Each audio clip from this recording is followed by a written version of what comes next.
Om Shanti. Book का नाम है प्रश्न हमारे उत्तर दादी जी के। जानकी दादी जी से प्रश्न उत्तर की यह बुक है।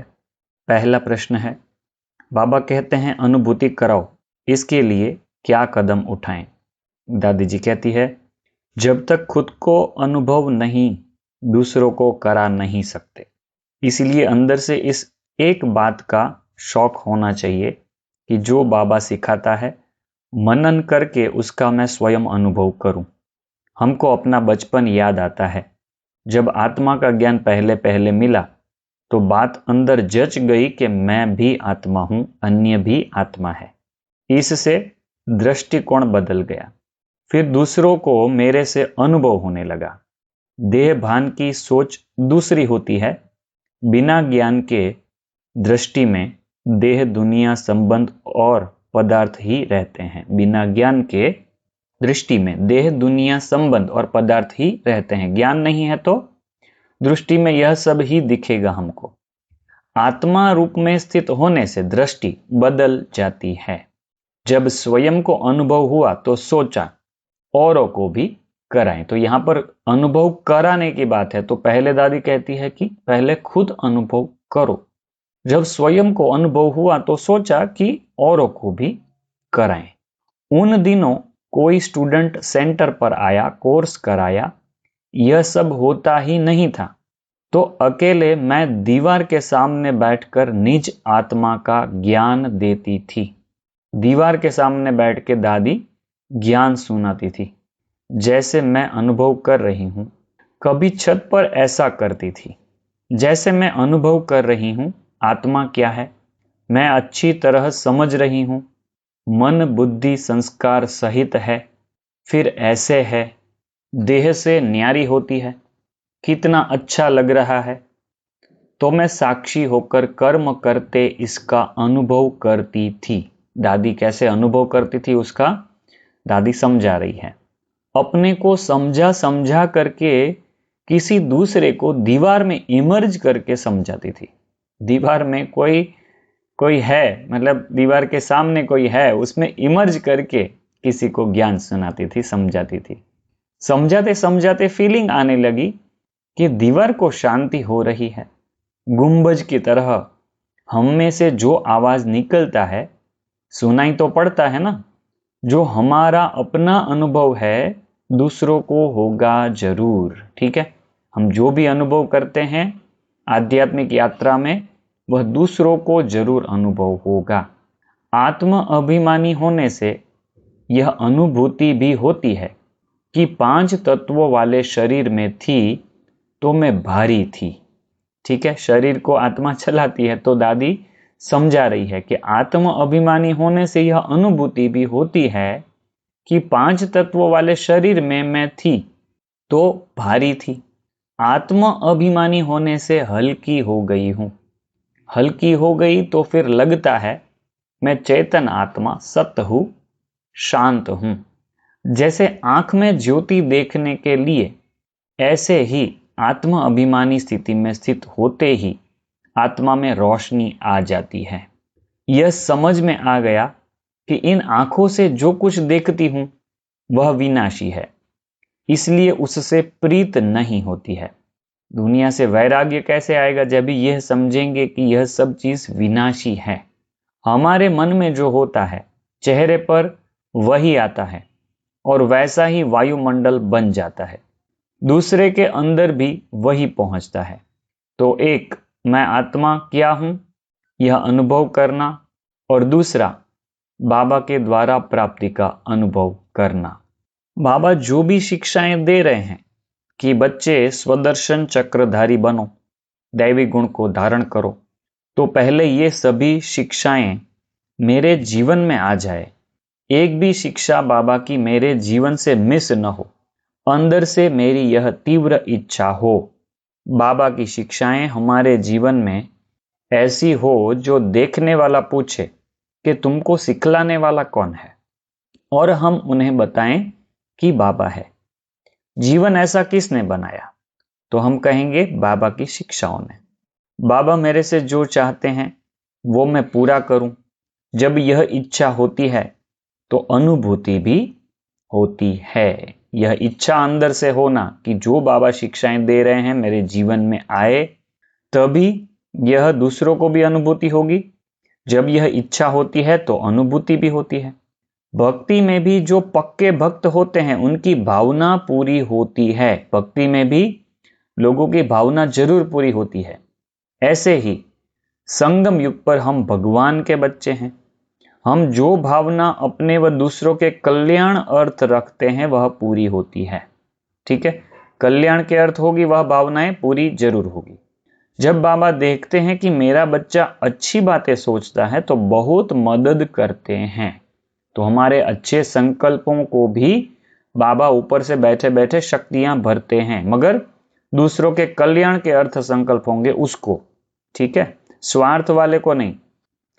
यदि अपने या दूसरों के प्रति मन में नेगेटिव ख्याल है या संदेह है कि मेरा यह कार्य होगा या नहीं, तो दोनों ही स्थितियों में भगवान की मदद नहीं मिलेगी, मांगने से भी नहीं मिलेगी। इसलिए मांगो नहीं, पर अपने व दूसरों के लिए अच्छा करो। ठीक है, अपने व दूसरों के लिए अच्छा करेंगे तो भगवान की मदद उस कार्य में जरूर मिलेगी। विश्वास से सोचो, होगा, क्यों नहीं होगा, अवश्य होगा, कोई प्रश्न नहीं है।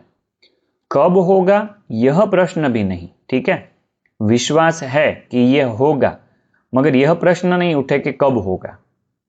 भले कल होने वाला हो, पर अंदर से मेरा विश्वास कहे कि आज ही होगा।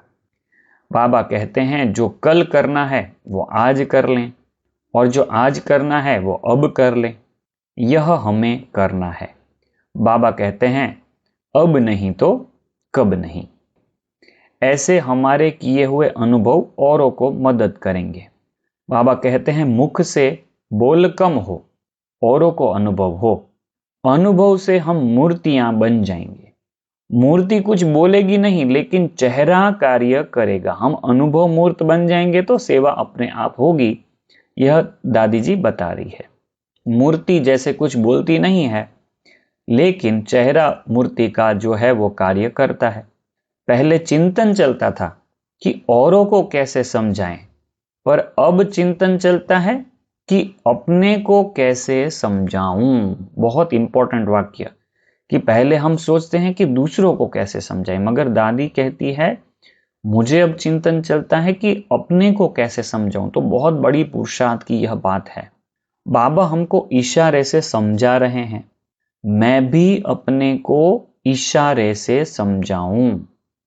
इशारे से समझने वाला देवता बन जाता है। समय अनुसार हमको अनुभव होना चाहिए कि हम सो देवता थे और अभी फिर से बन रहे हैं। अगला प्रश्न सुनते हैं। दूसरों के पार्ट, उन्नति और उनके संबंधों को देखकर ईर्ष्या होती है, उसे कैसे खत्म करें। दूसरों के पार्ट को देखकर, उनकी उन्नति को देखकर और उनके संबंधों को देखकर ईर्ष्या होती है, तो कैसे खत्म करें। उत्तर है, दूसरों से भेंट करके हम कभी भी अपना भाग्य नहीं बना सकते। हमारे गुणों और कर्मों से हमारा भाग्य बनता है, लेकिन ईर्ष्या हमें ऐसे कर्म करने नहीं देती, गुणवान बनने नहीं देती। अच्छे कर्मों और गुणों से कोई भाग्य बना रहा है तो उसे देखकर खुश होने नहीं देती है। ठीक है, ईर्ष्या है वो हमें खुश नहीं होने देती दूसरों का अच्छा देखकर। कोई भाग्य बना रहा है उसमें गुण है। ठीक है, कोई अगर अच्छा पुरुषार्थ करता है, अच्छा चल रहा है ज्ञान में, तो उसमें कुछ गुण है, विशेषताएं हैं। बाबा के यज्ञ की सेवा कर रहा है तो मुझे खुशी है। ठीक है, ईर्ष्या क्यों नहीं होनी चाहिए, क्योंकि जो कोई भी सेवा कर रहा है वो बाबा के यज्ञ की सेवा कर रहा है, तो मुझे उसकी खुशी होनी चाहिए। उसको आगे बढ़ता देख अगर मुझे खुशी नहीं होती है तो इसका कारण ईर्ष्या है।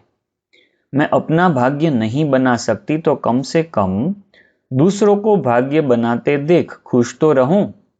मैं सोचती हूं यह काम तो कर रहा है, पर इसके अवगुणों को कोई देखता नहीं, ऐसी क्रिटिकल नेचर ईर्ष्या ले आती है। क्रिटिकल मतलब किसी की कमियां देखते रहना, तो ऐसी क्रिटिकल नेचर ईर्ष्या ले आती है।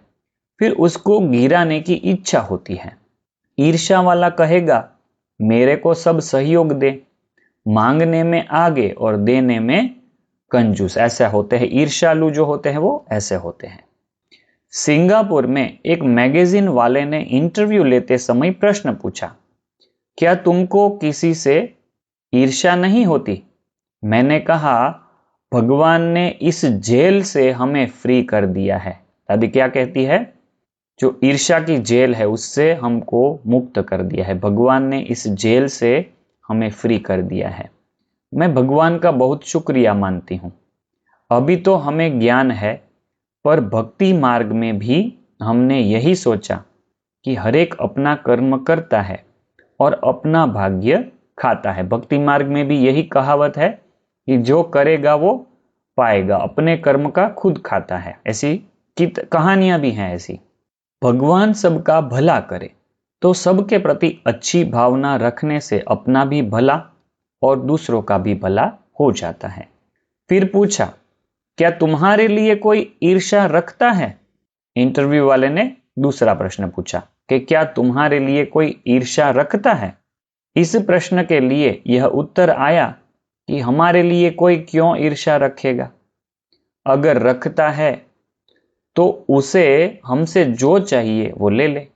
बाबा दाता बैठे हैं, अगर किसी को मेरे वाली कुर्सी चाहिए तो आकर बैठ जाए, मैं पट में बैठ जाऊंगी, नीचे बैठ जाऊंगी। मतलब सेंटर चाहिए ले लो, भाषण के लिए स्टेज चाहिए तो ले ले, कोई बड़ी बात नहीं है।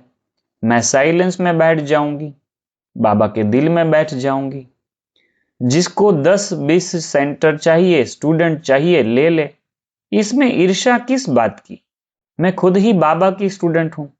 जब तक संपूर्ण नहीं बने, स्टडी हमारी पूर्ण नहीं हुई है। ठीक है, हमेशा कुछ ना कुछ सीखते रहना है। जब तक संपूर्ण नहीं बने, स्टडी हमारी पूर्ण नहीं हुई है। ऊंची ऊंची बातों को छोड़कर चीप बातों की जेल में अपने को बांधे क्यों? चीप बातें मतलब इंग्लिश शब्द है चीप, मतलब एकदम सस्ती, एकदम तुच्छ। अगर ऐसा होगा तो हम आध्यात्मिक रूप से ऊंचा नहीं उठ सकते। इसको चांस मिलता, मुझे नहीं, यह सोचना भी चीप क्वालिटी है, मतलब तुच्छ क्वालिटी है, एकदम नीचे नीचे की क्वालिटी है यह ऐसा सोचना। ईर्ष्या वाला सतयुग में आएगा नहीं। आगे दादी बताएगी भी क्यों नहीं आएगा। थोड़ी परसेंट वाला भी नहीं आएगा। ईर्ष्या की थोड़ी सी झलक भी होगी हम में तो भी सतयुग में वह नहीं आएगा।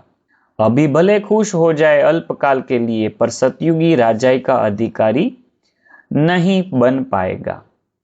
किसी से ईर्ष्या करके हम राजाई नहीं ले सकते। ठीक है, किसी से ईर्ष्या करके हम राजाई नहीं ले सकते। सतयुगी राजाई है ही सत्य से राज्य करने के लिए, तो यह सच्चाई नहीं है। ईर्ष्या अंदर है तो वह सच्चाई नहीं है। और सतयुगी राजाई है ही सत्य के राज्य करने के लिए। सतयुगी राजाई है ही सत्य से राज्य करने के लिए। बाबा कहते हैं, बच्चे पहले स्व पर राज्य करो, खुद पर पहले राज्य करो। हमारे अंदर घटिया क्वालिटी का संस्कार 1% भी न रहे, यह चेक करना है। अगर कोई मेरे से ईर्ष्या करता, उसे देख दुखी होना, यह भी घटिया क्वालिटी है। अपने पुरुषार्थ की क्वालिटी फर्स्ट क्लास बनानी है। चेक करना है मेरे पुरुषार्थ की क्वालिटी कैसी है। फर्स्ट, सेकंड या थर्ड किसी से भेंट करके पुरुषार्थ करेंगे तो सेकंड थर्ड में चले जाएंगे।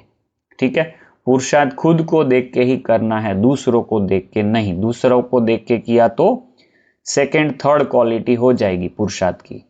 फॉलो ब्रह्मा बाप को और शिव बाप को, और बातें बुद्धि में रखनी नहीं है। जो सच्चाई सफाई से पुरुषार्थ करता है, वह इन सब बातों से मुक्त हो जाता है। जो सच्चाई सफाई से पुरुषार्थ करता है वह इन सब बातों से मुक्त हो जाता है। तो अगर अंदर ईर्ष्या है तो समझना है सच्चाई सफाई से पुरुषार्थ नहीं कर रहे हैं। ईर्ष्या का बंधन सबसे कड़ा है। जो संबंध में रूहानियत वह स्नेह से वंचित कर देता है। ईर्ष्या से संबंध जो है अपने दूसरों से, उसमें रूहानियत कम हो जाती है, स्नेह भी कम हो जाता है। ईर्ष्या ना स्नेही बनने देती है, ईर्ष्या ना स्नेह देने देती ना लेने देती। मुझे बाबा से जो मिला है वह देना है। सतयुग तो बाद की बात है, अभी जीवन मुक्त रहें। जीवन में किसी बात का बंधन न बांधें, कोई इच्छा ममता न हो। ठीक है, वापस पढ़ते हैं एक बार। अभी जीवन मुक्त रहें, जीवन में किसी बात का बंधन न बांधें, कोई इच्छा ममता न हो। किसी ने प्रश्न पूछे हैं और दादी जी ने उसके उत्तर दिए हैं अपने अनुभवों से, अपने ज्ञान की धारणाओं से। तो बहुत अच्छी किताब है। तो यहां से दूसरा भाग शुरू करेंगे। ऐसी किताबें सामने लानी चाहिए या नहीं, आप कमेंट जरूर करिएगा। और यह भाग कैसा लग रहा है, यह बुक कैसी लग रही है, उसका भी आप जरूर बताएं। आगे सुनना चाहते हैं तो जरूर कमेंट में लिखें कि हम सुनना चाहते हैं दादी के वाक्यों को, दादी के अनुभवों को, दादी की शिक्षाओं को। तो आगे यहाँ से दूसरा भाग शुरू करेंगे। ओम शांति। यह छोटी सी बुक है, बुक फॉर्म में है, बुकलेट फॉर्म में नहीं है। जैसे हम दिखा देते हैं आपको, बुकलेट है वो इतनी साइज की होती है। जो अभी इसके पहले यज्ञ सेवा और फुल स्टॉप से फायदे यह बुक बनाई थी, तो यह इतनी सी है, और यह बुक उसके सामने इतनी बड़ी है। और इसमें कितने पेज है आपको दिखा देते हैं। 135 पेज है। यह अभी अभी बनी है बुक, और हमने शायद इसको 30 या 40 रुपए में खरीदा है। तो काफी किफायती है। आप मधुबन में लिटरेचर डिपार्टमेंट से मिल जाएगी, और ज्ञान सरोवर में भी लिटरेचर डिपार्टमेंट में मिल जाएगी। ठीक है, ओम शांति।